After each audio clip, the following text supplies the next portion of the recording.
বন্ধুরা, স্বাগতম সবাইকে।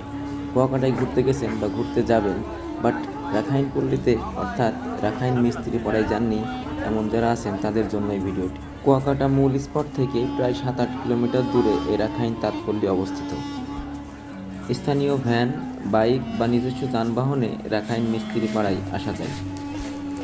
মিস্ত্রি পাড়ার এই মার্কেটে মূলত স্থানীয় আদিবাসীদের বিভিন্ন সাংস্কৃতিক পোশাক, খাবার ও অন্যান্য জিনিসপত্র কিনতে পাওয়া যায়। কুয়াকাটার মূল স্পট হতে বেশ কিছু দূরে হওয়ার কারণে অনেক পর্যটকই এই রাখাইন মার্কেটে আসে না। কিন্তু আপনারা যারা কুয়াকাটায় যাবেন বলে মনস্থির করছেন তারা অবশ্যই কুয়াকাটায় গেলে এই রাখাইন তাঁতপল্লীতে আসবেন।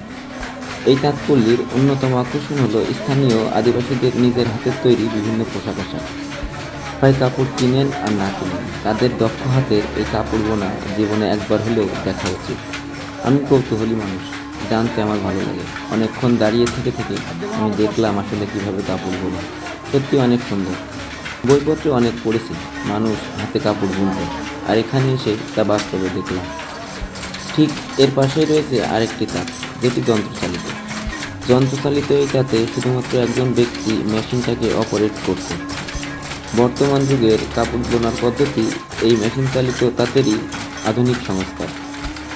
যন্ত্রচালিত এই তাঁতে কাপড় বোনাও বেশ কিছুক্ষণ দেখলাম, আর দেখতে দেখতে ভাবলাম আসলে একটা একটা সুতো দিয়ে কিভাবে কাপড় তৈরি হয়।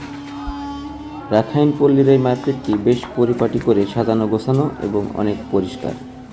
চারিদিকে ঘুরতে ঘুরতে দেখতে থাকলাম যে কী কী জিনিস পাওয়া যায়।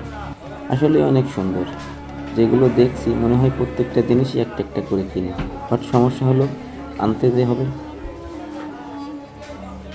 তাই কেনাকাটার পরিবর্তে ঘুরে ঘুরে দেখাটাই বেশি ভালো, আর সেটাই করতে থাকলাম।